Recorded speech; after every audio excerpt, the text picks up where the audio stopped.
ਦੋਸਤੋ ਪੰਜਾਬੀ ਟ੍ਰਿਬਿਊਨ ਦੇ ਰੋਜ਼ਾਨਾ ਪ੍ਰੋਗਰਾਮ ਵੇਲੇ ਦੀ ਗੱਲ ਵਿੱਚ ਤੁਹਾਡਾ ਸਵਾਗਤ ਹੈ। ਮੈਂ ਆਤਿਸ਼ ਗੁਪਤਾ ਤੁਹਾਡੇ ਸਾਹਮਣੇ ਹਾਜ਼ਰ ਹਾਂ ਤੇ ਅੱਜ ਅਸੀਂ ਗੱਲ ਕਰਾਂਗੇ ਕੋਲੇ ਤੇ ਸਿਆਸਤ। ਕੇਂਦਰ ਸਰਕਾਰ ਵੱਲੋਂ ਪੰਜਾਬ ਸਰਕਾਰ ਨੂੰ ਵਿੱਤੀ ਝਟਕਾ। ਸਾਡੇ ਨਾਲ ਇਸ ਬਾਰੇ ਗੱਲਬਾਤ ਕਰਨ ਲਈ ਵਿਸ਼ੇਸ਼ ਤੌਰ ਤੇ ਹਾਜ਼ਰ ਨੇ ਸਾਡੇ ਸੀਨੀਅਰ ਪੱਤਰਕਾਰ ਸ਼੍ਰੀ ਚਰਨਜੀਤ ਜੀ। ਚਰਨਜੀਤ ਜੀ, ਤੁਹਾਡਾ ਬਹੁਤ ਬਹੁਤ ਸਵਾਗਤ ਹੈ। ਮਿਹਰਬਾਨੀ ਜੀ ਤੁਹਾਡੀ। ਚਰਨਜੀਤ ਜੀ, ਦੇਸ਼ ਦੇ ਵਿੱਚ ਆਪਾਂ ਦੇਖਦੇ ਹਾਂ ਤਾਂ ਪਿਛਲੇ ਲੰਬੇ ਸਮੇਂ ਤੋਂ ਗੈਰ ਭਾਜਪਾਈ ਸੂਬੇ ਨੇ, ਉਹਨਾਂ ਨੂੰ ਕਈ ਤਰ੍ਹਾਂ ਦੀ ਦਿੱਕਤਾਂ ਦਾ ਸਾਹਮਣਾ ਕਰਨਾ ਪੈ ਰਿਹਾ, ਜਿਸ ਦੇ ਵਿੱਚ ਪੰਜਾਬ ਵੀ ਸ਼ਾਮਲ ਹੈ। ਜੇ ਗੱਲ ਕਰੀਏ ਪੰਜਾਬ ਦੀ ਤਾਂ ਪੰਜਾਬ ਨੂੰ ਹੋਰ ਤਾਂ ਮਸਲੇ ਹੈ ਹੀ ਹੈ, ਉਸ ਦੇ ਨਾਲ ਨਾਲ ਵਿੱਤੀ ਫਰੰਟ 'ਤੇ ਵੀ ਜਿਹੜਾ ਹੈਗਾ ਇੱਕ ਵੱਡਾ ਝਟਕਾ ਜਿਹੜਾ ਹੈਗਾ ਸਮੇਂ ਸਮੇਂ 'ਤੇ ਝੱਲਣਾ ਪੈਂਦਾ ਹੈ। ਅਤੇ ਇਸ ਦੇ ਨਾਲ ਹੀ ਹੁਣ ਪਿਛਲੇ ਮਹੀਨੇ ਜਿਹੜਾ ਹੈਗਾ ਪੰਜਾਬ ਦੇ ਮੁੱਖ ਮੰਤਰੀ ਭਗਵੰਤ ਸਿੰਘ ਮਾਨ ਕਈ ਕੇਂਦਰੀ ਮੰਤਰੀਆਂ ਨੂੰ ਵੀ ਮਿਲ ਕੇ ਆਏ ਨੇ, ਕਈ ਮਸਲਿਆਂ 'ਤੇ ਵਿਚਾਰ ਚਰਚਾ ਕਰਕੇ ਆਏ ਨੇ। ਪਰ ਜੇ ਗੱਲ ਕਰੀਏ ਹੁਣ ਤਾਂ ਕੇਂਦਰ ਸਰਕਾਰ ਵੱਲੋਂ ਕੋਲੇ ਦੀ ਸਪਲਾਈ ਨੂੰ ਲੈ ਕੇ ਇੱਕ ਮੁੜ ਨਵਾਂ ਫਰਮਾਨ ਜਾਰੀ ਕੀਤਾ ਹੈ। ਅਸੀਂ ਜਾਣਨਾ ਚਾਹਾਂਗੇ ਇਹ ਫਰਮਾਨ ਕੀ ਹੈ, ਇਸ ਦਾ ਕੀ ਅਸਰ ਜਿਹੜਾ ਹੈਗਾ ਦੇਖਣ ਨੂੰ ਮਿਲੇਗਾ। ਦੇਖੋ, ਵੈਸੇ ਤਾਂ ਇਹ ਕੋਈ ਨਵੀਂ ਗੱਲ ਹੈ ਨਹੀਂ ਕਿ ਜਿਹੜਾ ਕੇਂਦਰ ਸਰਕਾਰ ਦਾ ਜਿਹੜਾ ਪੰਜਾਬ ਪ੍ਰਤੀ ਜਿਹੜਾ ਰਵੱਈਆ ਹੈ ਉਹ ਕਦੇ ਵੀ ਬਹੁਤਾ ਸੁਖਾਵਾਂ ਨਹੀਂ ਰਿਹਾ। ਨਾ ਤਾਂ ਪੰਜਾਬੀਆਂ ਨੂੰ ਜਿਹੜਾ ਕੇਂਦਰ ਬਹੁਤਾ ਭਾਉਂਦਾ ਹੈਗਾ, ਅਤੇ ਹਮੇਸ਼ਾ ਕੇਂਦਰ ਵੀ ਪੰਜਾਬ ਨੂੰ ਇੱਕ ਕਾਣੀ ਅੱਖ ਨਾਲ ਵੇਖਦਾ ਰਿਹਾ ਹੈਗਾ। ਖਾਸ ਕਰਕੇ ਜਦੋਂ ਅਸੀਂ ਖੇਤੀ ਕਾਨੂੰਨਾਂ ਦੀ ਗੱਲ ਕਰਦੇ ਹਾਂ, ਉਸ ਤੋਂ ਬਾਅਦ ਜਿਹੜਾ ਇਹ ਖਟਾਸ ਹੈ ਪੰਜਾਬ ਦੀ ਤੇ ਸੈਂਟਰ ਦੀ, ਉਹਦੇ ਵਿੱਚ बढ़ोतरी ਹੋਈ ਹੈ ਜੀ। ਵੈਸੇ ਤਾਂ ਪਿਛਲੇ ਅਰਸੇ ਦੌਰਾਨ ਚਾਹੇ ਯੂਪੀਏ ਦੀ ਸਰਕਾਰ ਰਹੀ ਹੋਵੇ, ਚਾਹੇ ਮੌਜੂਦਾ ਐਨਡੀਏ ਦੀ ਸਰਕਾਰ ਰਹੀ ਹੋਵੇ ਕੇਂਦਰ ਦੇ ਵਿੱਚ, ਉਹਨਾਂ ਦਾ ਪੰਜਾਬ ਦੇ ਨਾਲ ਜਿਹੜਾ ਵਿਤਕਰਾ, ਖਾਸ ਕਰਕੇ ਵਿੱਤੀ ਫਰੰਟ ਤੇ, ਉਹ ਹਮੇਸ਼ਾ ਜਾਰੀ ਰਿਹਾ ਜੀ। ਕਦੇ ਵੀ ਅਜਿਹਾ ਨਹੀਂ ਹੋਇਆ। ਕਿਉਂਕਿ ਜਿੰਨੇ ਵੀ, ਚਾਹੇ ਪੰਜਾਬ ਦੀ ਗੱਲ ਕਰ ਲਓ, ਚਾਹੇ ਦੂਸਰੀਆਂ ਸਟੇਟਾਂ ਦੀ ਗੱਲ ਕਰ ਲਓ, ਜਿੰਨੇ ਵੀ ਸਾਡੇ ਰੈਵਨਿਊ ਦੇ ਰਿਸੋਰਸਿਸ ਹੈਗੇ ਨੇ ਉਹਨਾਂ ਨੂੰ ਸੈਂਟਰਲਾਈਜ਼ ਕਰ ਲਿਆ ਗਿਆ ਕੇਂਦਰ ਸਰਕਾਰ ਦੁਆਰਾ। ਹੁਣ ਸਾਡੀ ਜਿਹੜੀ ਡਿਪੈਂਡੈਂਸੀ ਹੈ ਪੰਜਾਬ ਦੀ, ਉਹ ਸੈਂਟਰ ਤੇ ਡੇ ਬਾਈ ਡੇ ਉਹ ਵੱਧਦੀ ਜਾ ਰਹੀ ਹੈ। ਕਿਉਂਕਿ ਸਾਡੇ ਕੋਲੇ ਇੰਨੇ ਸਰੋਤ ਨਹੀਂ ਕਿ ਅਸੀਂ ਪੈਰਾਂ ਸਿਰ ਖੜੇ ਹੋ ਸਕੀਏ। ਇਸ ਕਰਕੇ ਅਸੀਂ ਹਮੇਸ਼ਾ ਹੀ, ਸਾਡੀ ਜਿਹੜੀ ਪੰਜਾਬ ਸਰਕਾਰ ਦੀ ਨਜ਼ਰ ਹੈ ਉਹ ਕੇਂਦਰ ਸਰਕਾਰ ਤੇ ਲੱਗੀ ਰਹਿੰਦੀ ਹੈਗੀ ਹੈ ਜੀ। ਜਿਹੜੀ ਹੁਣ ਤੁਸੀਂ ਤਾਜ਼ਾ ਗੱਲ ਕਰਦੇ ਹੈਗੇ ਹੋ, ਉਹ ਆਤਿਸ਼ ਇਹ ਹੈਗੀ ਹੈ ਕਿ ਜਿਹੜੇ ਦੇਸ਼ ਦੇ ਊਰਜਾ ਮੰਤਰੀ ਨੇ ਆਰ.ਕੇ. ਸਿੰਘ, ਉਹਨਾਂ ਨੇ ਪਿਛਲੇ 2 ਦਿਨਾਂ ਤੋਂ ਇੱਕ ਸਾਰੇ ਸੂਬਿਆਂ ਦੀ ਮੀਟਿੰਗ ਬੁਲਾਈ ਹੋਈ ਸੀ। ਚਾਹੇ ਉਹਨਾਂ ਦੀ ਐਨੂਅਲ ਮੀਟਿੰਗ ਸੀ, ਜਿਹਦੇ ਵਿੱਚ ਉਹ ਸਾਰੀਆਂ ਸਟੇਟਾਂ ਦੀਆਂ ਜਿੰਨੀਆਂ ਵੀ ਪਾਵਰਕੌਮ, ਜਿਵੇਂ ਸਾਡੇ ਪਾਵਰਕੌਮ ਹੈਗੇ ਆ ਜੀ, ਅਦਾਰੇ ਨੇ, ਉਹਨਾਂ ਦੇ ਜਿਹੜੇ ਮੁਖੀ ਹੈ, ਜਿਵੇਂ ਸਾਡੇ ਪੰਜਾਬ ਦੀ ਤਰਫੋਂ CMD ਬਲਦੇਵ ਸਿੰਘ ਸਰਾਂ, ਉਹਦੇ ਵਿੱਚ ਸ਼ਾਮਲ ਹੋਏ ਨੇ। 2 ਦਿਨ ਬੜੀ ਲੰਬੀ ਚਰਚਾ ਚੱਲੀ ਹੈ। ਹਰ ਸੂਬੇ ਦੇ ਵਿੱਚ ਬਿਜਲੀ ਦੀਆਂ ਰਿਕੁਆਇਰਮੈਂਟਸ ਨੂੰ ਲੈ ਕੇ, ਬਿਜਲੀ ਦੀ ਅਵੇਲੇਬਿਲਿਟੀ ਨੂੰ ਲੈ ਕੇ, ਜਾਂ ਆਪਾਂ ਕਹਿ ਲਈਏ ਕਿ ਜਿਵੇਂ ਸੂਬਿਆਂ ਦੇ ਵਿੱਚ ਜਿਹੜੇ ਪਾਵਰਕੌਮ ਦੀ ਇਨਕਮ ਨੂੰ ਲੈ ਕੇ, ਉਹਨਾਂ ਦੇ ਖਰਚਿਆਂ ਨੂੰ ਲੈ ਕੇ, ਉਹਨਾਂ ਦੇ ਲਾਸਿਸ ਨੂੰ ਲੈ ਕੇ ਇੱਕ ਲੰਬੀ ਵਿਚਾਰ ਚਰਚਾ ਹੋਈ ਹੈ। ਉਸ ਵਿਚਾਰ ਚਰਚਾ ਦੇ ਵਿੱਚ ਜਦੋਂ ਅਸੀਂ ਕੇਂਦਰ ਵੱਲ ਦੇਖਦੇ ਹਾਂ ਬਾਹਰੀ ਤੌਰ ਤੇ, ਤਾਂ ਕੇਂਦਰ ਹਮੇਸ਼ਾ, ਚਾਹੇ ਯੂਪੀਏ ਦੀ ਸਰਕਾਰ ਵੇਲੇ ਹੋਵੇ ਚਾਹੇ ਹੁਣ, ਸਾਡੇ ਉੱਪਰੋਂ ਤਾਂ ਸਾਨੂੰ ਫੋਕਾ ਹੇਜ਼ ਤਾਂ ਜਿਤਾਇਆ ਜਾਂਦਾ ਹੈ, ਇੱਕ ਦਿਖਾਵਾ ਤਾਂ ਕੀਤਾ ਜਾਂਦਾ ਹੈ ਕਿ ਅਸੀਂ ਪੰਜਾਬ ਪ੍ਰਤੀ ਬੜੇ ਸੁਹਿਰਦ ਹਾਂ। ਉਹਦਾ ਕਾਰਨ ਇੱਕ ਇਹ ਵੀ ਹੈ ਕਿ ਅਸੀਂ ਬਾਰਡਰ ਸਟੇਟ ਆ ਆਤਿਸ਼, ਔਰ ਸਾਡੀ ਮਿਨੋਰਿਟੀ ਦੀ ਸਟੇਟ ਹੈਗੀ ਹੈ, ਤੇ ਕੇਂਦਰ ਨੂੰ ਕਦੇ ਵੀ ਇਹ ਚੀਜ਼ ਬਾਰਾ ਨਹੀਂ ਖਾਂਦੀ ਕਿ ਅਸੀਂ ਪੰਜਾਬੀਆਂ ਨਾਲ ਵਿਗਾੜ ਪਾਈਏ। ਇਸ ਕਰਕੇ ਉਹ ਬਾਹਰੀ ਤੌਰ ਤੇ, ਦਿਖਾਵੇ ਦੇ ਤੌਰ ਤੇ ਲੱਗਦਾ ਰਹਿੰਦਾ ਕਿ ਅਸੀਂ ਪੰਜਾਬੀਆਂ ਦੇ ਜਿਹੜੇ ਹਿਤੈਸ਼ੀ ਹਾਂ, ਪਰ ਸਾਨੂੰ ਡੀਲ ਉਸ ਤਰੀਕੇ ਨਾਲ ਨਹੀਂ ਕੀਤਾ ਜਾਂਦਾ ਜਿਸ ਤਰ੍ਹਾਂ ਪੰਜਾਬ ਦੀ ਕੇਂਦਰ ਪ੍ਰਤੀ ਕੰਟਰੀਬਿਊਸ਼ਨ ਰਹੀ ਹੈ ਸਾਡੀ। ਚਾਹੇ ਫਰੀडम ਸਟਰਗਲ ਦੀ ਗੱਲ ਕਰ ਲਈਏ ਅਸੀਂ, ਚਾਹੇ ਅਸੀਂ ਅਨਾਜ ਭੰਡਾਰ ਦੀ ਗੱਲ ਕਰ ਲਈਏ, ਚਾਹੇ ਅਸੀਂ ਸਾਡੇ ਭਾਰਤੀ ਫੌਜ ਦੇ ਵਿੱਚ ਸਾਡੇ ਜਵਾਨਾਂ ਦੀ ਗੱਲ ਕਰ ਲਈਏ, ਸਾਡੀ ਕੰਟਰੀਬਿਊਸ਼ਨ ਉਸ ਐਂਗਲ ਤੋਂ ਕਾਫੀ ਜ਼ਿਆਦਾ ਵਧਵੀਂ ਰਹੀ ਹੈਗੀ ਹੈ। ਪਰ ਆਰ.ਕੇ. ਸਿੰਘ ਨੇ ਹੁਣ ਜਿਹੜੀ ਡਿਸਕਸ਼ਨ ਕੀਤੀ ਹੈ ਪਿਛਲੇ 2 ਦਿਨ ਦਿੱਲੀ ਦੇ ਵਿੱਚ, ਉਹਦੇ ਵਿੱਚ ਇੱਕ ਗੱਲ ਤਾਂ ਇਹ ਹੈ ਕਿ ਉਹਨਾਂ ਨੇ ਪੰਜਾਬ ਦੀ ਪਿੱਠ ਤਾਂ ਥਾਪੜੀ ਹੈਗੀ ਹੈ। ਕਿਸ ਗੱਲ ਨੂੰ ਲੈ ਕੇ ਥਾਪੜੀ ਹੈ? ਉਹਨਾਂ ਨੇ ਕਿਹਾ ਕਿ ਪੰਜਾਬ ਸਰਕਾਰ ਹੈ, ਖਾਸ ਕਰਕੇ ਜਿਹੜੀ ਪਾਵਰਕੌਮ ਹੈ, ਇਹਨੇ ਜਿਹੜੇ ਆਪਣੇ ਟੈਕਨੀਕਲ ਲਾਸਿਸ ਹੈ ਜਿਹੜੇ, ਉਹਨਾਂ 'ਚ ਬਹੁਤ ਕਮੀ ਕੀਤੀ ਹੈ ਜੀ। ਉਹਨਾਂ ਨੇ 11 ਸੂਬੇ ਇੰਡੀਆ ਦੇ ਆਇਡੈਂਟੀਫਾਈ ਕੀਤੇ ਸੀਗੇ ਕਿ ਜਿਨ੍ਹਾਂ ਨੇ ਟੈਕਨੀਕਲ ਲਾਸਿਸ ਹੈ ਜਿਹੜੇ ਉਹ ਘਟਾਏ ਨੇ। ਘਟਾਏ ਕਿੰਨੇ ਨੇ ਕਿ ਪਿਛਲੇ ਵਰੇ ਤੋਂ ਲੈ ਕੇ ਹੁਣ ਵਾਲੇ ਵਰੇ ਤੱਕ ਜਿਹੜੇ 3% ਤੱਕ ਦੀ ਉਹਨਾਂ ਦੇ ਵਿੱਚ ਬੀਤੇ ਜਿਹੜੇ ਟੈਕਨੀਕਲ ਲਾਸਿਸ ਦੇ ਵਿੱਚ ਕਮੀ ਕੀਤੀ ਹੈ। ਹੁਣ ਇਸ ਪਾਸੇ ਤਾਂ ਉਹਨਾਂ ਨੇ ਕਿਹਾ ਕਿ ਸ਼ਾਬਾਸ਼, ਤੁਸੀਂ ਬਹੁਤ ਅੱਛਾ ਕਰ ਰਹੇ ਹੈਗੇ ਹੋ। ਪੰਜਾਬ ਨੂੰ ਸ਼ਾਮਲ ਕੀਤਾ ਉਹਦੇ ਵਿੱਚ, ਹਰਿਆਣਾ ਵੀ ਸ਼ਾਮਲ ਹੈ, ਰਾਜਸਥਾਨ ਵੀ ਸ਼ਾਮਲ ਹੈ, ਟੋਟਲ 11 ਸੂਬੇ ਹੈ। ਔਰ ਨਾਲ ਦੀ ਨਾਲ ਉਹਨਾਂ ਨੇ ਕੀ ਕਿਹਾ, ਉਸ ਤੋਂ ਪਹਿਲਾਂ ਪੱਤਰ ਵੀ ਲਿਖਿਆ ਭਾਰਤ ਸਰਕਾਰ ਨੇ ਪੰਜਾਬ ਸਰਕਾਰ ਨੂੰ ਕਿ ਐਤਕੀ ਤੁਸੀਂ ਇੰਪੋਰਟਡ ਕੋਲਾ ਹੈ ਜਿਹੜਾ ਉਹ ਫੇਰ ਖਰੀਦਣਾ ਹੈਗਾ। ਤੁਹਾਨੂੰ ਯਾਦ ਹੋਏਗਾ ਕਿ ਜਿਸ ਟਾਈਮ ਪਿਛਲੀਆਂ ਗਰਮੀਆਂ ਸੀ ਜੀ ਤਾਂ ਉਦੋਂ ਅਚਾਨਕ ਇੱਕ ਫਰਮਾਨ ਆ ਜਾਂਦਾ ਹੈ ਕਿ ਤੁਸੀਂ ਆਪਣੀ ਜਿਹੜੀ ਟੋਟਲ ਕੋਲੇ ਦੀ ਰਿਕੁਆਇਰਮੈਂਟ ਹੈ ਉਹਦਾ ਜਿਹੜਾ 10% ਕੋਲਾ ਹੈਗਾ ਉਹ ਤੁਸੀਂ ਵਿਦੇਸ਼ ਤੋਂ ਖਰੀਦਣਾ ਹੈ। ਜੀ ਬਿਲਕੁਲ। ਵਿਦੇਸ਼ ਕੀ ਤੋਂ ਖਰੀਦਣਾ ਹੈ? ਉਹੀ ਕਾਰਪੋਰੇਟ ਜਿਨ੍ਹਾਂ ਦੀ ਸੁਰ ਹੈ ਭਾਰਤ ਸਰਕਾਰ ਨਾਲ ਮਿਲਦੀ ਹੈਗੀ ਹੈ, ਉਹਨਾਂ ਦੀਆਂ ਖਾਨਾਂ ਤੋਂ ਵਿਦੇਸ਼ ਤੋਂ ਇੰਪੋਰਟਡ ਕੋਲਾ ਤੁਸੀਂ ਲੈ ਕੇ ਆਓਗੇ। ਪੰਜਾਬ ਸਰਕਾਰ ਨੂੰ ਇੱਕੋ ਸੀਜ਼ਨ ਦੇ ਵਿੱਚ 550 ਕਰੋੜ ਰੁਪਏ ਜਿਹੜੇ ਵਾਧੂ ਖਰਚਣੇ ਪਏ ਸੀ। ਜੀ ਬਿਲਕੁਲ। ਹੁਣ ਸਾਨੂੰ ਤਾਂ ਇਹ ਲੱਗਦਾ ਸੀ ਕਿ ਜਦੋਂ ਪਿੱਛੇ ਕਹਿਤਾ ਸੀ ਕਿ ਉੜੀਸਾ ਤੋਂ ਕੋਲਾ ਲਓ ਤੁਸੀਂ, ਤੇ ਸਾਡੀ ਆਪਦੀ ਪਿਛਵਾੜਾ ਕੋਲਮੈਨ ਵੀ ਚੱਲ ਪਈ, ਸਾਨੂੰ ਤਾਂ ਇਹ ਸੀ ਕਿ ਵੀ ਹੁਣ ਸਾਡਾ ਵਿਦੇਸ਼ੀ ਕੋਲੇ ਤੋਂ ਜਿਹੜਾ ਖਹਿੜਾ ਛੁੱਟ ਜਾਏਗਾ। ਪਰ ਹੁਣ ਫੇਰ ਉਹਨਾਂ ਨੇ ਕਹਿ ਦਿੱਤਾ ਹੈਗਾ ਕਿ ਤੁਹਾਨੂੰ ਕਿ ਇੰਡੀਆ ਦੇ ਵਿੱਚ ਜਿਹੜੀ ਕੋਲੇ ਦੀ ਕੰਜ਼ੰਪਸ਼ਨ ਹੈ ਉਹ ਡੇ ਬਾਈ ਡੇ ਵੱਧਦੀ ਜਾ ਰਹੀ ਹੈ, ਔਰ ਇਹ ਰਿਕੁਆਇਰਮੈਂਟ ਨੂੰ ਅਸੀਂ ਫਿਲ ਕਰਨ ਦੇ ਲਈ ਤੁਹਾਨੂੰ ਜ਼ਰੂਰਤ ਹੋਏਗੀ ਕਿ 6% ਕੋਲਾ ਜਿਹੜਾ ਉਹ ਇੰਪੋਰਟਡ ਖਰੀਦਣਾ ਪਏਗਾ। ਤਾਂ ਇਹਦੇ ਨਾਲ ਵੀ ਸਾਡਾ ਜਿਹੜਾ ਬਰਡਨ ਹੈ ਫਿਰ ਉਹ 250-300 ਕਰੋੜ ਰੁਪਏ ਜਿਹੜਾ ਐਕਸਟਰਾ ਵੱਧ ਜਾਣਾ। ਹਾਲਾਂਕਿ ਆਪਾਂ ਨੂੰ ਪਤਾ ਹੈ ਪਾਵਰਕੌਮ ਦੀ ਵਿੱਤੀ ਪੋਜੀਸ਼ਨ ਦਾ ਵੀ ਪਤਾ ਹੈ ਕਿ 18,000 ਕਰੋੜ ਰੁਪਏ ਦਾ ਕਰਜ਼ਾ ਪਾਵਰਕੌਮ ਦੇ ਸਿਰ ਹੈਗੇ ਆ। ਅੱਗੇ ਦੇਖਣਾ ਕਿ ਪੰਜਾਬ ਸਰਕਾਰ ਜਿਹੜੀਆਂ ਸਬਸਿਡੀਆਂ ਜ਼ੀਰੋ ਬਿੱਲ ਵਾਲੀਆਂ ਉਹ ਕਿੰਨਾ ਕੁ ਰੈਗੂਲਰ ਅਦਾ ਕਰਦੀ ਹੈ, ਉਹ ਤੇ ਵੀ ਨਿਰਭਰ ਕਰੇਗਾ। ਹੁਣ ਇੱਕ ਗੱਲ ਤਾਂ ਇਹ ਹੋ ਗਈ ਕਿ ਸਾਨੂੰ ਫੇਰ ਇੰਪੋਰਟਡ ਕੋਲੋਂ ਖਰੀਦਣਾ ਪਏਗਾ। ਦੂਸਰੀ ਸਾਈਡ ਬੜਾ ਦੇਖੋ ਕਿ ਪਿੱਛੇ ਜੇ ਪੰਜਾਬ ਸਰਕਾਰ ਨੇ ਮੁੱਖ ਮੰਤਰੀ ਵੀ ਰੋਪੜ ਥਰਮਲ ਪਲਾਂਟ 'ਚ ਗਏ ਸੀ, ਭਗਵੰਤ ਮਾਨ ਹੋਰੀ ਵੀ, ਤੇ ਉਹਨਾਂ ਨੇ ਗੱਡੀ ਨੂੰ ਰੈਕ ਰਿਸੀਵ ਕੀਤੇ ਸੀ ਕਿ ਪਾਵਰਕੌਮ ਦੀ ਜਿਹੜੀ ਆਪਣੀ ਕੋਲ ਮਾਈਨ ਹੈ ਪਿਛਵਾੜਾ ਦੇ ਵਿੱਚ ਉਹ ਬੜੀ ਦੇਰ ਬਾਅਦ ਚਾਲੂ ਹੋਈ ਹੈ। ਉਹਦੇ ਨਾਲ ਪੰਜਾਬ ਨੂੰ ਵਿੱਤੀ ਤੌਰ ਤੇ ਫਾਇਦਾ ਵੀ ਹੋਇਆ ਹੈਗਾ। ਹੁਣ ਉਹ ਕੋਲਾ ਅਸੀਂ ਪਬਲਿਕ ਸੈਕਟਰ ਦੇ ਜਿਹੜੇ ਸਾਡੇ ਥਰਮਲ ਪਲਾਂਟ ਹੈ ਉਹਨਾਂ ਲਈ ਯੂਜ਼ ਕਰ ਸਕਦੇ ਹੈਗੇ। ਜੇ ਅਸੀਂ ਚਾਹੀਏ ਕਿ ਪ੍ਰਾਈਵੇਟਲੀ ਯੂਜ਼ ਕਰਨਾ ਉਹ ਨਹੀਂ ਕਰ ਸਕਦੇ। ਤਾਂ ਪੰਜਾਬ ਸਰਕਾਰ ਨੇ ਜਾਂ ਪਾਵਰਕੌਮ ਨੇ ਇਹ ਵੀ ਡਿਮਾਂਡ ਕੀਤੀ ਸੀ ਭਾਰਤ ਸਰਕਾਰ ਤੋਂ ਕਿ ਸਾਨੂੰ ਅਲਾਓ ਕੀਤਾ ਜਾਵੇ ਕਿ ਪਿਛਵਾੜਾ ਕੋਲਮੈਨ ਦਾ ਜਿਹੜਾ ਕੋਲਾ ਹੈ ਅਸੀਂ ਪਬਲਿਕ ਸੈਕਟਰ ਦੇ ਨਾਲ ਜਿਹੜੇ ਸਾਡੇ ਪ੍ਰਾਈਵੇਟ ਥਰਮਲ ਹੈ ਉਹਨਾਂ ਦੇ ਵਿੱਚ ਵੀ ਇਹ ਵਰਤੋਂ ਚ ਕੀ। ਉਹਦੇ ਲਈ ਕੋਈ ਹੰਗਾਰਾ ਨਹੀਂ ਭਰਿਆ। ਬਿਲਕੁਲ। ਹਾਲਾਂਕਿ ਸਾਡਾ ਮਸਲਾ ਤਾਂ ਇਹਦੇ ਨਾਲ ਹੀ ਹੱਲ ਹੁੰਦਾ ਸੀ। ਹੋ ਸਕਦਾ ਸਾਨੂੰ ਵਿਦੇਸ਼ੀ ਕੋਲਾ ਲੈਣਾ ਹੀ ਨਾ ਪਵੇ। ਇਹ ਇਸ ਕਿਸਮ ਦਾ ਰਵੱਈਆ ਸਰਕਾਰ ਦਾ ਟੇਢੇ ਤਰੀਕੇ ਨਾਲ ਕੇਂਦਰ ਸਰਕਾਰ ਇਸ ਤਰ੍ਹਾਂ ਦੀ, ਚਾਹੇ ਦੂਜੀਆਂ ਸਟੇਟਾਂ ਤੇ ਵੀ ਇਹ ਚੀਜ਼ਾਂ ਲਾਗੂ ਹੁੰਦੀਆਂ ਨੇ, ਪਰ ਪੰਜਾਬ ਨੂੰ ਫਿਰ ਵੀ ਕਿਤੇ ਨਾ ਕਿਤੇ ਇਸ ਤਰੀਕੇ ਨਾਲ ਨਿਸ਼ਾਨਾ ਬਣਾ ਲਿਆ ਜਾਂਦਾ ਹੈ। ਹੁਣ ਦੂਸਰਾ, ਆਪਾਂ ਪਹਿਲਾਂ ਵੀ ਇੱਕ ਵਾਰੀ ਚਰਚਾ ਕੀਤੀ ਸੀ ਕਿ ਸਾਡਾ ਜਿਹੜਾ ਤਲਵੰਡੀ ਸਾਬੋ ਵਾਲਾ ਥਰਮਲ ਪਲਾਂਟ ਹੈਗਾ ਉਹਦੇ ਲਈ ਜਿਹੜਾ ਕੋਲਾ ਹੈ ਉਹ ਉੜੀਸਾ ਚੋਂ ਆਉਂਦਾ ਹੈਗਾ। ਉਹ ਅਸੀਂ ਰੇਲ ਰਸਤੇ, ਜਿਹੜੀ ਰੇਲ ਮਾਰਗ ਦੇ ਰਸਤੇ ਅਸੀਂ ਉਹ ਕੋਲਾ ਲੈ ਕੇ ਆਉਣੇ ਹੈਗੇ ਆ, ਥਰਮਲ ਨੂੰ ਆਉਂਦਾ ਹੈਗਾ।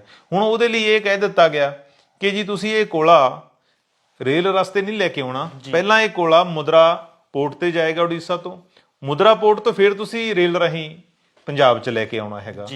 ਹੁਣ ਪੰਜਾਬ ਦਾ ਤਰਕ ਇਹ ਹੈ, ਮੁੱਖ ਮੰਤਰੀ ਵੀ 9 ਦਸੰਬਰ ਨੂੰ ਪਿੱਛੇ ਜੇ ਦਿੱਲੀ ਗਏ ਸੀ, ਜਦੋਂ ਉਹਨਾਂ ਨੇ ਊਰਜਾ ਮੰਤਰੀ ਆਰ.ਕੇ. ਸਿੰਘ ਨਾਲ ਮੁਲਾਕਾਤ ਕੀਤੀ ਸੀ, ਉਹਨਾਂ ਨੂੰ ਕਿਹਾ ਸੀ ਕਿ ਸਾਡਾ ਖਹਿੜਾ ਛਡਾਓ ਇਸ ਗੱਲ ਤੋਂ, ਸਾਨੂੰ ਕਿਉਂ ਵਾਧੂ ਖਰਚਾ ਕਰਨਾ ਪੈਂਦਾ। ਘੱਟੋ ਘੱਟ 200 ਕਰੋੜ ਰੁਪਏ ਨੂੰ ਸਾਡਾ ਜਿਹੜਾ ਵਾਧੂ ਖਰਚਾ ਜਿਹੜਾ ਆਉਣਾ ਹੈਗਾ ਉਹਦੇ ਵਿੱਚ ਕੇਂਦਰ ਸਰਕਾਰ ਕਿਉਂ ਅੜੀ ਹੈ ਕਿ ਤੁਸੀਂ ਬਾਇਆ ਮੁੰਦਰਾ ਜਾਂ ਬਾਇਆ ਸਮੁੰਦਰੀ ਰਸਤੇ ਪਹਿਲਾਂ ਕੋਲਾ ਜਾਏਗਾ, ਫਿਰ ਸਾਡੇ ਨਾਲ ਇੱਕ ਤਾਂ ਟਾਈਮ ਬਹੁਤ ਵੱਧ ਲੱਗੇਗਾ।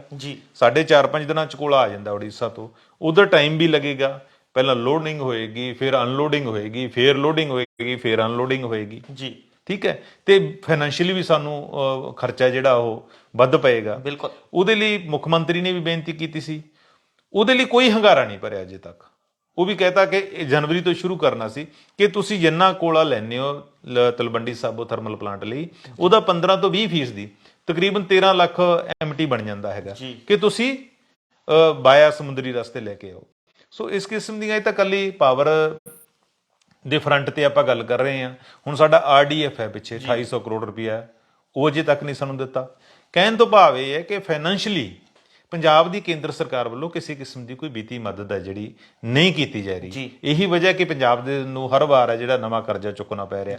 ਤਕਰੀਬਨ 40,000 ਕਰੋੜ ਰੁਪਏ ਦਾ ਕਰਜ਼ਾ ਸਰਕਾਰ ਨੇ ਪਿਛਲੇ 9-10 ਮਹੀਨੇ ਚੁੱਕਿਆ। ਚਰਨਜੀਤ ਜੀ, ਪਰ ਵੱਡਾ ਸਵਾਲ ਇਹ ਖੜਾ ਹੁੰਦਾ ਹੈ ਕਿ ਜਿਵੇਂ ਤੁਸੀਂ ਸ਼ੁਰੂਆਤ 'ਚ ਹੀ ਗੱਲ ਕੀਤੀ ਹੈ ਵੀ ਕਿ ਕੇਂਦਰ ਦੇ ਪੰਜਾਬ ਨਾਲ ਕਦੀ ਵੀ ਸੰਬੰਧ ਜਿਹੜੇ ਉਹ ਸੁਖਾਵੇਂ ਨਹੀਂ ਰਹੇ, ਤੇ ਪਿਛਲੇ ਸਮੇਂ 'ਚ ਜੇ ਨਜ਼ਰ ਮਾਰੀਏ ਤਾਂ ਪੰਜਾਬ ਦੀ ਸਰਕਾਰ ਦੇ ਪੰਜਾਬ ਦੇ ਰਾਜਪਾਲ ਨਾਲ ਵੀ ਜਿਹੜਾ ਸੰਬੰਧ ਕੋਈ ਵਧੀਆ ਨਹੀਂ ਹੈ, ਟਕਰਾਅ ਦੇ ਹਾਲਾਤ ਬਣੇ ਹੋਏ ਨੇ।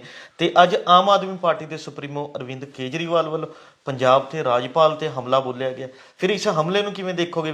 ਸਰਕਾਰ ਦੇ ਤਾਂ ਪਹਿਲਾਂ ਹੀ ਰਾਜਪਾਲ ਨਾਲ ਟਕਰਾਅ ਜਿਹੜਾ ਹੈਗਾ ਬਣਿਆ ਹੋਇਆ, ਤੇ ਹੁਣ ਆਪ ਦੇ ਸੁਪਰੀਮੋ ਵੀ ਪੰਜਾਬ ਦੇ ਰਾਜਪਾਲ ਤੇ ਹਮਲਾ ਕਰ ਰਹੇ ਨੇ, ਇਸ ਨੂੰ ਕਿਵੇਂ ਦੇਖੋਗੇ? ਦੇਖੋ, ਮੁੱਖ ਮੰਤਰੀ ਭਗਵੰਤ ਮਾਨ ਤੇ ਪੰਜਾਬ ਦੇ ਰਾਜਪਾਲ ਜਿਹੜੇ ਬਨਵਾਰੀ ਲਾਲ ਪੁਰੋਹਿਤ ਜੀ, ਉਹਨਾਂ ਦੇ ਵਿੱਚ ਇੱਕ ਠੰਡੀ ਜੰਗ ਤਾਂ ਚੱਲ ਹੀ ਰਹੀ ਹੈ। ਜੀ ਬਿਲਕੁਲ, ਠੀਕ ਹੈ, ਕਦੇ ਉਹ ਟਕਰਾਓ ਉੱਭਰ ਕੇ ਬਾਹਰ ਆ ਜਾਂਦਾ ਹੈ, ਕਦੇ ਦਬਿਆ ਰਹਿ ਜਾਂਦਾ ਹੈ, ਪਰ ਕਈ ਮੌਕਿਆਂ ਤੇ ਅਜਿਹਾ ਹੋ ਚੁੱਕਾ ਹੈਗਾ, ਚਾਹੇ ਉਹ ਵੀਸੀਆਂ ਦੀ ਨਿਯੁਕਤੀ ਦਾ ਮਸਲਾ ਹੋਵੇ ਜੀ, ਤੇ ਚਾਹੇ ਯੂਟੀ ਦੇ ਵਿੱਚ ਜਿਹੜਾ ਐਸਐਸਪੀ ਲਾਉਣਾ ਸੀ ਪੈਨਲ ਵਾਲੇ ਇਸ਼ੂ ਤੋਂ ਵੀ ਰੌਲਾ ਪਿਆ ਸੀ। ਜੀ, ਉਦੋਂ ਪਹਿਲਾਂ ਆਪਰੇਸ਼ਨ ਲੋਟਸ ਤੇ ਜਦੋਂ ਵਿਧਾਨ ਸਭਾ ਦਾ ਸੈਸ਼ਨ ਬੁਲਾਉਣਾ ਸੀ ਉਦੋਂ ਟਕਰਾਓ ਹੋਇਆ, ਜਾਂ ਜਦੋਂ ਰਾਜਪਾਲ ਜਾਂਦੇ ਬਾਰਡਰ ਏਰੀਏ 'ਚ ਉੱਥੇ ਜਾ ਕੇ ਜਿਹੜਾ ਪੰਜਾਬ ਸਰਕਾਰ ਨੂੰ ਨਿਸ਼ਾਨੇ ਤੇ ਰੱਖਦੇ ਨੇ, ਤਾਂ ਉਹ ਮਾਮਲਾ ਹੁਣ ਥੋੜਾ ਸ਼ਾਂਤ ਵੀ ਹੋਇਆ ਵੈ ਸੀ। ਤਾਂ ਇਹ ਲੱਗਦਾ ਕਿ ਜਿਵੇਂ ਖੜੇ ਪਾਣੀਆਂ 'ਚ ਹੁਣ ਫੇਰ ਡਾਂਗ ਮਾਰ ਦਿੱਤੀ ਗਈ ਹੋਵੇ। ਅਰਵਿੰਦ ਕੇਜਰੀਵਾਲ ਨੇ ਅੱਜ ਫੇਰ ਉਹਨਾਂ ਨੇ ਕਿਹਾ, ਹਾਲਾਂਕਿ ਕੋਈ ਤਾਜ਼ਾ ਇਸ ਕਿਸਮ ਦਾ ਮਾਮਲਾ ਪੰਜਾਬ ਦੇ ਸੰਦਰਭ ਦੇ ਵਿੱਚ ਨਹੀਂ ਆਇਆ ਸੀ, ਕਿਉਂਕਿ ਉਹਨਾਂ ਦੀ ਉੱਥੋਂ ਦੇ ਲੈਫਟੀਨੈਂਟ ਗਵਰਨਰ BK ਸਕਸੈਨਾ ਹੈ ਜਿਹੜੀ, ਉਹਨਾਂ ਨਾਲ ਪੂਰੀ ਤਰ੍ਹਾਂ ਖੜਕੀ ਹੋਈ ਹੈ ਜੀ। ਤਾਂ ਉਹਨਾਂ ਨੇ ਪੰਜਾਬ ਦੇ ਰੈਫਰੈਂਸ ਦੇ ਵਿੱਚ ਇਹ ਗੱਲ ਕਹੀ ਹੈ ਕਿ ਦੇਖੋ ਜੀ, ਚੁਣੀਆਂ ਹੋਈਆਂ ਸਰਕਾਰਾਂ ਨੂੰ ਜਿਹੜੇ ਰਾਜਪਾਲ ਹੈ ਉਹ ਪਰੇਸ਼ਾਨ ਕਰ ਰਹੇ ਨੇ। ਹਾਲਾਂਕਿ ਪਿੱਛੇ ਜੇ ਜਦੋਂ ਮੁੱਖ ਮੰਤਰੀ ਤੇਲੰਗਾਨਾ ਗਏ ਸੀ, ਇਹਨਾਂ ਨੇ ਵੀ ਕਿਹਾ ਸੀ ਕਿ ਕੇਂਦਰ ਦੇ ਇਸ਼ਾਰੇ ਤੇ ਰਾਜਪਾਲ ਹੈ ਜਿਹੜੇ ਉਹ ਸੂਬਿਆਂ ਨੂੰ ਪਰੇਸ਼ਾਨੀਆਂ ਖੜੀਆਂ ਕਰ ਰਹੇ ਨੇ। ਜੀ ਬਿਲਕੁਲ, ਠੀਕ ਹੈ। ਤਾਂ ਇਹਦੇ ਨਾਲ ਮੈਨੂੰ ਇਹ ਲੱਗਦਾ ਕਿ ਦੁਬਾਰਾ ਫੇਰ ਮਾਹੌਲ ਨਾ ਭਖ ਜੇ, ਕਿਉਂਕਿ ਜਿਹੜਾ ਰਾਜਪਾਲ ਹੁੰਦਾ ਹੈ, ਇਹ ਐ ਨਹੀਂ ਕਿ ਟਕਰਾਓ ਹੁਣ ਪਹਿਲੀ ਵਾਰ ਹੋਇਆ, ਪਹਿਲਾਂ ਟਕਰਾਓ ਹੋਰ ਤਰ੍ਹਾਂ ਦੇ ਹੁੰਦੇ ਸੀ। ਜਦੋਂ ਪਹਿਲੀ ਵਾਰ ਸੂਬਿਆਂ ਦੇ ਵਿੱਚ ਗੈਰ ਕਾਂਗਰਸੀ ਸਰਕਾਰਾਂ ਬਣੀਆਂ ਸੀ ਤਾਂ ਅਸੀਂ ਦੇਖਦੇ ਰਹੇ ਹਾਂ, ਪੜ੍ਹਦੇ ਰਹੇ ਹਾਂ ਕਿ 8-8, 9-9 ਸਰਕਾਰਾਂ ਰਾਜਪਾਲਾਂ ਦੀ ਰਿਕਮੈਂਡੇਸ਼ਨ ਤੇ ਭੰਗ ਕਰ ਦਿੱਤੀਆਂ ਜਾਂਦੀਆਂ ਸੀਗੀਆਂ, ਰਾਸ਼ਟਰਪਤੀ ਰਾਜ ਲਾ ਦਿੱਤਾ ਜਾਂਦਾ ਸੀਗਾ।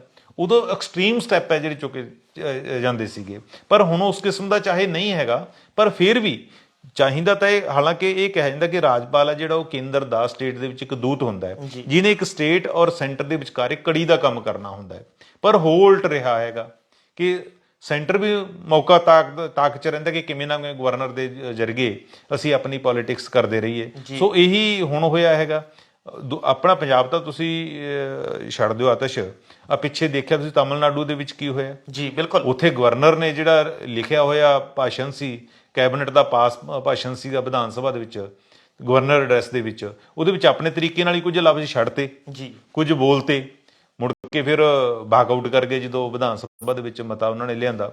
ਕੇਰਲਾ ਦੇ ਵਿੱਚ ਵਾਈਸ ਚਾਂਸਲਰਾਂ ਦੀ ਨਿਯੁਕਤੀਆਂ ਨੂੰ ਲੈ ਕੇ ਕਿੰਨਾ ਰਿਹਾ, ਜਿਹੜੇ ਹੁਣ ਆਪਣੇ ਉਪ ਰਾਸ਼ਟਰਪਤੀ ਜਗਦੀਪ ਧਨਖੜ, ਇਹ ਜਦੋਂ ਰਾਜਪਾਲ ਹੁੰਦੇ ਸੀਗੇ ਤਾਂ ਇਹਨਾਂ ਨਾਲ ਮਮਤਾ ਬੈਨਰਜੀ ਦਾ ਕਿੰਨਾ ਆਪਸ 'ਚ ਆਮੋ ਸਾਹਮਣੇ ਟਕਰਾ ਰਿਹਾ ਹੈਗਾ ਇਸ ਕਿਸਮ ਦਾ। ਹੋਰ ਵੀ ਝਾਰਖੰਡ ਦੇ ਵਿੱਚ ਵੀ, ਮਹਾਰਾਸ਼ਟਰ 'ਚ ਪਹਿਲਾਂ ਕਿੰਨਾ ਟਕਰਾਓ ਬਣਿਆ ਰਿਹਾ ਸੀ। ਬਹੁਤ ਸਾਰੇ ਸੂਬਿਆਂ ਜਿੱਥੇ ਵੀ ਗੈਰ ਭਾਜਪਾਈ ਸਰਕਾਰਾਂ ਹੈਗੀਆਂ ਨੇ, ਉੱਥੇ ਰਾਜਪਾਲ ਕਿਸੇ ਨਾ ਕਿਸੇ ਰੂਪ ਦੇ ਵਿੱਚ ਇਸ ਕਿਸਮ ਦੇ ਜਿਹੜੇ ਟਕਰਾਓ ਹੈ ਉਹ ਖੜੇ ਕਰ ਰਹੇ ਨੇ। ਇਹਦਾ ਨੁਕਸਾਨ ਕੀ ਹੁੰਦਾ, ਜਿਵੇਂ ਹੁਣ ਰਾਜਪਾਲ ਨੇ ਫੇਰ ਅੱਜ ਜਾਣਾ ਸੀ ਪਹਿਲਾਂ ਬਾਰਡਰ ਏਰੀਆ 'ਚ, ਹੁਣ 1 ਫਰਵਰੀ ਤੇ 2 ਫਰਵਰੀ ਨੂੰ ਜਾਣਾ ਹੈ। ਹੁਣ ਦੇਖੋ ਉੱਥੇ ਕੀ ਬੋਲਦੇ, ਜਾਂ ਜਿਹੜਾ ਕੇਜਰੀਵਾਲ ਨੇ ਕਿਹਾ ਉਹਦੇ ਪ੍ਰਤੀਕਰਮ ਵਜੋਂ ਰਾਜਪਾਲ ਕੀ ਕਹਿੰਦੇ ਨੇ। ਸੋ ਇਹ ਟਕਰਾਅ ਹੈ ਜਿਹੜਾ ਉਹ ਸੂਬੇ ਦੀ ਹਾਲਾਤਾਂ ਦੇ ਲਈ ਠੀਕ ਨਹੀਂ। ਇਹਦੇ ਲਈ ਫਿਰ ਅਲਟੀਮੇਟਲੀ ਸੂਬੇ ਨੂੰ ਭੁਗਤਣਾ ਪੈਂਦਾ, ਸੂਬੇ ਦੇ ਲੋਕਾਂ ਨੂੰ ਭੁਗਤਣਾ ਪੈਂਦਾ ਹੈ। ਸਰਕਾਰਾਂ ਦੀ ਜਿਹੜੀ એનર્ਜੀ ਲੋਕਾਂ ਦੀ ਵੈਲਫੇਅਰ ਤੇ ਲੱਗਣੀ ਹੁੰਦੀ ਹੈ, ਉਹ ਇਸ ਕਿਸਮ ਦੇ ਸਿਆਸੀ ਵਿਵਾਦਾਂ ਤੇ ਲੱਗ ਜਾਂਦੀ। ਜੀ ਚਰਨਜੀਤ ਜੀ, ਜਦੋਂ ਗੱਲ ਆਪਾਂ ਸਿਆਸਤ ਦੀ ਕਰ ਰਹੇ ਹਾਂ ਤਾਂ 24 ਦੀਆਂ ਚੋਣਾਂ ਨੂੰ ਬਹੁਤਾ ਸਮਾਂ ਨਹੀਂ ਰਹਿ ਗਿਆ, ਲਗਭਗ 1.25 ਸਾਲ ਬਾਅਦ ਚੋਣ ਹੈ, ਤੇ ਭਾਜਪਾ ਨੇ ਜਿਹੜਾ ਅੰਦਰ ਖਾਤੇ ਤਿਆਰੀਆਂ ਸ਼ੁਰੂ ਕਰ ਦਿੱਤੀਆਂ। ਤੇ ਇਸੇ ਤਿਆਰੀਆਂ 'ਚ ਗੱਲ ਕਰੀਏ ਤਾਂ ਕੇਂਦਰੀ ਮੰਤਰੀ ਗਜੇਂਦਰ ਸ਼ੇਖਾਵਤ ਜਿਹੜੇ ਨੇ ਉਹ ਪੰਜਾਬ ਦੌਰੇ ਤੇ ਆਏ ਹੋਏ ਸੀ, 2 ਦਿਨਾਂ ਦਾ ਉਹਨਾਂ ਦਾ ਬਠਿੰਡਾ ਦਾ ਦੌਰਾ ਸੀ, ਤੇ ਅੱਜ ਉਹ ਜਥੇਦਾਰ ਸ਼੍ਰੀ ਅਕਾਲ ਤਖਤ ਸਾਹਿਬ ਨੂੰ ਵੀ ਜਿਹੜਾ ਹੈਗਾ ਮੁਲਾਕਾਤ ਕੀਤੀ ਹੈ, ਮਿਲ ਕੇ ਆਏ ਨੇ। ਅਸੀਂ ਜਾਣਨਾ ਚਾਹਾਂਗੇ ਅੱਜ ਦੀ ਮੁਲਾਕਾਤ ਦੇ ਪਿੱਛੇ ਕੀ ਮੰਤਵ ਹੋ ਸਕਦੇ ਨੇ, ਕੀ ਕਾਰਨ ਰਹਿ ਸਕਦੇ। ਦੇਖੋ, ਵੈਸੇ ਤਾਂ ਇਹ ਚਰਚਾ ਬੜੀ ਛਿੜੀ ਹੈ ਕਿ ਕੇਂਦਰੀ ਮੰਤਰੀ ਗਜੇਂਦਰ ਸ਼ੇਖਾਵਤ ਨੇ ਜਦੋਂ ਜਥੇਦਾਰ ਗਿਆਨੀ ਹਰਪ੍ਰੀਤ ਸਿੰਘ ਹੋਰਾਂ ਨਾਲ ਮੁਲਾਕਾਤ ਕੀਤੀ ਹੈ ਤਾਂ ਉਹਨਾਂ ਦੇ ਕਈ ਤਰ੍ਹਾਂ ਦੇ ਜਿਹੜੇ ਮੀਨਿੰਗ ਹੈ, ਉਹਨਾਂ ਦੇ ਅਰਥ ਹੈ ਜਿਹੜੇ ਕੱਢੇ ਜਾ ਰਹੇ ਨੇ। ਤੁਹਾਡੇ ਯਾਦ ਹੋਏਗਾ ਕਿ ਪਿੱਛੇ ਜਿਹੜੀ ਪ੍ਰਧਾਨ ਮੰਤਰੀ ਦੀ ਸਪੀਚ ਸੀਗੀ ਉਹਨਾਂ ਦੀ ਨੈਸ਼ਨਲ ਐਗਜ਼ੈਕਟਿਵ ਦੇ ਵਿੱਚ, ਜਿੱਥੇ ਉਹਨਾਂ ਨੇ ਕਿਹਾ ਸੀਗਾ ਕਿ ਤੁਸੀਂ ਇੰਨਾ ਕੁਛ ਕਰਨ ਦੇ ਬਾਵਜੂਦ ਕਿ ਅਸੀਂ ਸਿੱਖਾਂ ਨੂੰ ਏਡੇ ਵੱਡੇ ਅਹੁਦੇ ਵੀ ਦੇ ਰਹੇ ਹਾਂ ਪਾਰਟੀਆਂ ਦੇ ਵਿੱਚ, ਸਿੱਖ ਕਮਿਊਨਿਟੀ ਲਈ ਅਸੀਂ ਇੰਨਾ ਕੰਮ ਵੀ ਕਰ ਰਹੇ ਹਾਂ, ਫਿਰ ਵੀ ਕਿਉਂ ਦੂਰੀਆਂ ਬਣੀਆਂ ਹੋ ਰਹੀਆਂ। ਮੈਨੂੰ ਲੱਗਦਾ ਇਸ ਕੜੀ ਦੇ ਵਿੱਚ ਇੱਕ ਐਫਰਟਸ ਹੋਏਗੀ, ਕਿਉਂਕਿ ਸਾਰੇ ਜਿੰਨੇ ਸੈਂਟਰ ਦੇ ਵਜ਼ੀਰ ਆ ਉਹਨਾਂ ਨੂੰ ਅਲੱਗ-ਅਲੱਗ ਹਲਕੇ ਜਿਹੜੇ ਉਹ ਸੌਂਪੇ ਗਏ ਹੈ। ਜਿਵੇਂ ਗਜੇਂਦਰ ਸ਼ੇਖਾਵਤ ਨੂੰ ਬਠਿੰਡਾ, ਹੁਸ਼ਿਆਰਪੁਰ, ਆਨੰਦਪੁਰ ਸਾਹਿਬ ਦਿੱਤਾ ਗਿਆ, ਤਾਂ ਉਹਨਾਂ ਨੇ 2 ਦਿਨਾਂ ਦਾ ਦੌਰਾ ਬਠਿੰਡੇ ਦਾ ਇਹ ਕੀਤਾ ਹੈਗਾ। ਤੇ ਇਹ ਨਹੀਂ ਕਿ ਪ੍ਰੀ ਸ਼ਡਿਊਲਡ ਮੀਟਿੰਗ ਸੀ ਕਿਸੇ ਕਿਸਮ ਦੀ, ਕਿਉਂਕਿ ਉੱਥੋਂ ਦੇ ਜਿਹੜੇ ਹਲਕਾ ਇੰਚਾਰਜ ਹੈ ਇਹਨਾਂ ਦੇ, ਜਾਂ ਹਲਕੇ ਦੇ ਆਗੂ ਨੇ ਰਵੀਪ੍ਰੀਤ ਉਹਨਾਂ ਦਾ ਪ੍ਰੋਗਰਾਮ ਸੀ ਤੇ ਉਹ ਤਖਤ ਤੇ ਮੱਥਾ ਟੇਕਣ ਗਏ ਸੀ। ਆਪਾਂ ਪਹਿਲਾਂ ਵੀ ਇੱਕ ਵਾਰੀ ਗੱਲ ਕੀਤੀ ਸੀ ਕਿ ਇਹਨਾਂ ਨੇ ਜਿਹੜੇ ਸ਼ਡਿਊਲ ਬਣਾਏ ਹੋਏ ਨੇ, ਉਹਨਾਂ ਨੇ ਕਿਹਾ ਕਿ ਸਾਡਾ ਮੰਤਰੀ ਮਨਸੁਖ ਮੰਡਵੀਆ ਸੰਗਰੂਰ ਦੇ ਵਿੱਚ ਗਏ ਸੀ, ਇਹਨਾਂ ਨੇ ਕਿਹਾ ਕਿ ਤੁਸੀਂ ਇੱਕ ਟਾਈਮ ਦਾ ਜਿਹੜਾ ਖਾਣਾ ਹੈ ਉਹ ਕਿਸੇ ਦਲਿਤ ਦੇ ਘਰ ਖਾਣਾ ਹੈਗਾ, ਠੀਕ ਹੈ। ਫਿਰ ਉਹਨਾਂ ਨੇ ਕਿਹਾ ਸੀ ਕਿ ਤੁਸੀਂ ਜਿਹੜੇ ਧਾਰਮਿਕ ਅਦਾਰੇ ਧਾਰਮਿਕ ਸਥਾਨ ਨੇ ਉੱਥੇ ਤੁਸੀਂ ਮੱਥਾ ਟੇਕ ਕੇ ਵੀ ਆਉਣਾ, ਉਹ ਵੀ ਕੰਪਲਸਰੀ ਕੀਤਾ ਸੀ। ਮਨਸੁਖ ਮਾਂਡਵੀਆ ਵੀ ਗੁਰਦੁਆਰਾ ਸਾਹਿਬ ਜਾ ਕੇ ਆਏ ਸੀ, ਤੁਹਾਡੀ ਯਾਦ ਹੋਵੇ, ਮਸਤੂਆਣਾ ਸਾਹਿਬ। ਬਿਲਕੁਲ ਜੀ, ਠੀਕ ਹੈ। ਉਸੇ ਕੜੀ ਦੇ ਵਿੱਚ ਇਹਨਾਂ ਨੇ ਰੱਖਿਆ ਕਿ ਚਲੋ ਠੀਕ ਹੈ ਜੀ, ਆਪਾਂ ਤਖਤ ਦਮਦਮਾ ਸਾਹਿਬ ਮੱਥਾ ਟੇਕਣ ਜਾਂਦੇ ਆ, ਤੇ ਉੱਥੇ ਹੀ ਇਹ ਪ੍ਰੋਗਰਾਮ ਬਣ ਗਿਆ ਕਿ ਗਿਆਨੀ ਹਰਪ੍ਰੀਤ ਸਿੰਘ ਵੀ ਹੈਗੇ ਨੇ, ਕਿ ਚਲੋ ਉਹਨਾਂ ਨਾਲ ਮੁਲਾਕਾਤ ਕਰ ਲਈਏ। ਤਾਂ ਇਸ ਤਰ੍ਹਾਂ ਦਾ ਕੋਈ ਪ੍ਰੀ ਸ਼ਡਿਊਲਡ ਨਹੀਂ, ਜਿੰਨਾ ਕਿ ਮੈਨੂੰ ਪਤਾ ਲੱਗਿਆ ਹੈਗਾ ਕਿ ਅਚਨਚੇਤ ਹੋਈ ਇੱਕ ਮੁਲਾਕਾਤ ਹੈ। ਪਰ ਕਿਉਂਕਿ ਨੇਤਾ ਲੋਕ ਜਦੋਂ ਕਿ ਇਸ ਤਰ੍ਹਾਂ ਦੀਆਂ ਮੁਲਾਕਾਤਾਂ ਹੁੰਦੀਆਂ, ਉਹਨਾਂ ਦੇ ਕੋਈ ਨਾ ਕੋਈ ਤਾਂ ਮਾਣੇ ਹੁੰਦੇ ਹੀ ਨੇ। ਫਿਰ ਉਹਨਾਂ ਨੇ ਬੰਦੀ ਸਿੱਖਾਂ ਦੀ ਰਿਹਾਈ ਲਈ ਜਿਹੜੇ ਉੱਥੇ ਰਜਿਸਟਰ ਰੱਖਿਆ ਹੋਇਆ ਸੀ ਉਹ ਤੇ ਵੀ ਸਾਈਨ ਕੀਤੇ, ਇਕੱਲੇ ਸਖਾਵਤ ਨੇ ਨਹੀਂ ਕੀਤੀ, ਬਾਕੀ ਵੀ ਜਿਹੜੀ ਲੀਡਰਸ਼ਿਪ ਸੀ ਉਹਨਾਂ ਨੇ ਵੀ ਸਾਈਨ ਕੀਤੇ ਹੈ, ਇਸ ਗੱਲ ਤੇ ਹਾਮੀ ਭਰੀ ਹੈ। ਇਸ ਨੂੰ ਲੈ ਕੇ ਵੀ ਕਈ ਤਰ੍ਹਾਂ ਦੀਆਂ ਚਰਚਾਵਾਂ ਜਿਹੜੀਆਂ ਹੋਰ ਚੱਲ ਰਹੀਆਂ ਨੇ। ਆਉਂਦੇ ਦਿਨਾਂ 'ਚ ਤੁਸੀਂ ਦੇਖੋਗੇ ਇਕੱਲੀ ਇਹ ਚਰਚਾ ਨਹੀਂ ਛਿੜੀ, ਜਿਹੜੀ ਇੱਕ ਅੰਦਰੋਂ ਅੰਦਰੀ ਚਰਚਾ ਛਿੜੀ ਹੋਈ ਹੈ ਉਹ ਇਹ ਵੀ ਹੈ ਕਿ ਗਜਿੰਦਰ ਸ਼ੇਖਾਵਤ ਦਾ 2 ਦਿਨਾਂ ਦਾ ਦੌਰਾ ਹੋਵੇ, ਔਰ ਕੁਝ ਦਿਨ ਪਹਿਲਾਂ ਹੀ ਜਿਹੜੇ ਸਾਬਕਾ ਵਿੱਤ ਮੰਤਰੀ ਮਨਪ੍ਰੀਤ ਬਾਦਲ ਹੈ ਉਹ ਪਾਰਟੀ 'ਚ ਸ਼ਾਮਲ ਹੋਏ ਹੋਣ, ਉਹ ਦੌਰੇ ਮੌਕੇ ਗੈਰ ਹਾਜ਼ਰ ਹੋਣ, ਉਹਦੇ ਵੀ ਕਈ ਤਰ੍ਹਾਂ ਦੇ ਅਰਥ ਹੈ ਜਿਹੜੇ ਕੱਢੇ ਜਾ ਰਹੇ ਨੇ ਜੀ। ਪਰ ਚਰਨਜੀਤ ਜੀ, ਇਸ ਦੇ ਨਾਲ ਹੀ ਇੱਕ ਅੱਜ ਹੋਰ ਵੱਡੀ ਜਿਹੜਾ ਮਾਮਲਾ ਸਾਹਮਣੇ ਆਇਆ ਵੀ ਕਿ ਲਖੀਮਪੁਰ ਖੀਰੀ ਹਿੰਸਾ ਮਾਮਲੇ 'ਚ ਜਿਹੜੇ ਕੇਂਦਰੀ ਗ੍ਰਹਿ ਰਾਜ ਮੰਤਰੀ ਸੀ ਅਜੇ ਮਿਸ਼ਰਾ, ਉਹਨਾਂ ਦੇ ਪੁੱਤਰ ਆਸ਼ੀਸ਼ ਮਿਸ਼ਰਾ ਨੂੰ ਸੁਪਰੀਮ ਕੋਰਟ ਤੋਂ ਜ਼ਮਾਨਤ ਮਿਲ ਗਈ ਹੈ। ਇਸ ਨੂੰ ਕਿਵੇਂ ਦੇਖੋ, ਇਹਦੇ ਵਿੱਚ ਸੁਪਰੀਮ ਕੋਰਟ ਨੇ ਉਹਨਾਂ ਨੂੰ 8 ਹਫ਼ਤਿਆਂ ਲਈ ਜ਼ਮਾਨਤ ਜਿਹੜੀ ਦਿੱਤੀ ਹੈ, ਤੇ ਉਹਨਾਂ ਨੂੰ ਚਾਹੇ ਇਹ ਵੀ ਕਹਿ ਕੇ ਦਿੱਲੀ ਤੋਂ ਬਾਹਰ ਰਹਿਣਗੇ, ਯੂਪੀ ਤੋਂ ਵੀ ਬਾਹਰ ਰਹਿਣਾ ਪਏਗਾ ਉਹਨਾਂ ਨੂੰ, ਪਰ ਇਹ ਸੁਪਰੀਮ ਕੋਰਟ ਦਾ ਫੈਸਲਾ ਹੈ ਲੀਗਲੀ, ਹੈ ਨਾ। ਆਪਾਂ ਇੱਥੇ ਕੋਈ ਇਸ ਕਿਸਮ ਦੀ ਕੋਈ ਟਿੱਪਣੀ ਨਹੀਂ ਕਰ ਸਕਦੇ ਕਿ ਕਿਉਂ ਦਿੱਤੀ। ਪਰ ਇਹਦੇ ਨਾਲ ਜਿਹੜੀ ਕਿਸਾਨ ਭਾਈਚਾਰਾ ਹੈਗਾ, ਕਿਉਂਕਿ ਉਹ ਮੰਨਦੇ ਨੇ ਕਿ ਇਹ ਜਿਹੜੇ ਮਿਸ਼ਰਾ ਹੈ, ਇਹ ਜਿਹੜਾ ਲਖੀਮਪੁਰ ਖੀਰੀ ਵਾਲਾ ਐਪੀਸੋਡ ਹੋਇਆ ਸੀ, ਘਟਨਾ ਹੋਈ ਸੀ, ਉਹਨਾਂ ਦੇ ਵਿੱਚ ਮੇਨ ਦੋਸ਼ੀ ਕਲਪਰੇਟ ਹੈਗੇ ਨੇ। ਕਿਸਾਨ ਤਾਂ ਹਮੇਸ਼ਾ ਮੰਗ ਕਰਦੇ ਰਹੇ ਨੇ ਕਿ ਉਹਨਾਂ ਦਾ ਜਿਹੜਾ ਪਿਤਾ ਉਹਨੂੰ ਵੀ ਰਿਜ਼ਾਈਨ ਕਰਨ ਕੈਬਨਿਟ ਦੇ ਵਿੱਚੋਂ, ਪਰ ਉਹ ਹੋਇਆ ਨਹੀਂ। ਚਲੋ ਹੁਣ ਜਦੋਂ ਹੋਇਆ ਤਾਂ ਸਭ ਤੋਂ ਵੱਡੀ ਜਿਹੜੀ ਸੱਟ ਹੈ, ਜ਼ਖਮ ਜਿਹੜੇ ਚੀਰੇ ਗਏ ਨੇ ਜਾਂ ਫਿਰ ਮੁੜ ਅੱਲੇ ਹੋਏ ਨੇ, ਉਹ ਕਿਸਾਨ ਭਾਈਚਾਰੇ ਦੇ ਹੈਗੇ ਨੇ। ਤਾਂ ਕਿਸਾਨਾਂ ਨੇ ਇਹ ਤੇ ਅੱਜ ਬੜਾ ਤਿੱਖਾ ਪ੍ਰਤੀਕਰਮ ਪੰਜਾਬ ਨੇ ਦਿੱਤਾ, ਕਿਉਂਕਿ ਖੇਤੀ ਕਾਨੂੰਨਾਂ ਦੇ ਖਿਲਾਫ ਵੀ ਜਿਹੜੀ ਪੰਜਾਬ ਨੇ ਸਭ ਤੋਂ ਪਹਿਲਾਂ ਬਾਂਹ ਫੜੀ ਸੀਗੀ, ਹੈ ਨਾ, ਅਗਵਾਈ ਕੀਤੀ ਸੀਗੀ। ਤਾਂ ਕਿਸਾਨਾਂ ਨੇ ਕੱਲ 26 ਜਨਵਰੀ ਤੇ ਇੱਕ ਜੀਂਦ ਦੇ ਵਿੱਚ ਜਿਹੜੀਆਂ ਨਾਰਦਰਨ ਸਟੇਟਾਂ ਹੈਗੀਆਂ ਨੇ, ਇੱਕ ਸੰਯੁਕਤ ਕਿਸਾਨ ਮੋਰਚੇ ਦੀ ਕਾਲ ਤੇ ਇੱਕ ਜੀਂਦ ਦੇ ਵਿੱਚ ਇਕੱਠ ਵੀ ਰੱਖਿਆ। ਉਹਨੂੰ ਵੀ ਲੈ ਕੇ ਪਤਾ ਲੱਗਿਆ ਕਿ ਉਹਨਾਂ ਨੂੰ ਰਾਹ ਰੋਕਣ ਦੇ ਲਈ ਕੋਈ ਪੁਲਿਸ ਵੀ ਕੋਈ ਇੱਦਾਂ ਦੀਆਂ ਛਾਪੇਮਾਰੀਆਂ ਕਰ ਰਹੀ ਹੈਗੀ ਹੈ। ਪਰ ਕੁੱਲ ਮਿਲਾ ਕੇ ਜਿਹੜਾ ਆਸ਼ੀਸ਼ ਮਿਸ਼ਰਾ ਦਾ ਜਿਹੜਾ ਜ਼ਮਾਨਤ ਮਿਲਣਾ, ਇਹਨੂੰ ਪੰਜਾਬ ਦੇ ਵਿੱਚ ਖਾਸ ਕਰਕੇ ਕਿਸਾਨੀ ਵਰਗ ਹੈ ਜਿਹੜਾ, ਉਹਨੇ ਇਸ ਨੂੰ ਚੰਗਾ ਨਹੀਂ ਮੰਨਿਆ ਜੀ। ਇਹ ਸਨ ਸਾਡੇ ਸੀਨੀਅਰ ਪੱਤਰਕਾਰ ਸ਼੍ਰੀ ਚਰਨਜੀਤ ਜੀ, ਜਿਨ੍ਹਾਂ ਨੇ ਆਪਣੇ ਵਡਮੁੱਲੇ ਵਿਚਾਰ ਸਾਡੇ ਨਾਲ ਸਾਂਝੇ ਕੀਤੇ। ਕੱਲ ਨੂੰ ਇਸੇ ਸਮੇਂ ਇੱਕ ਨਵੇਂ ਮੁੱਦੇ ਤੇ ਫਿਰ ਗੱਲ ਕਰਾਂਗੇ ਪ੍ਰੋਗਰਾਮ ਵੇਲੇ ਦੀ ਗੱਲ ਵਿੱਚ। ਧੰਨਵਾਦ।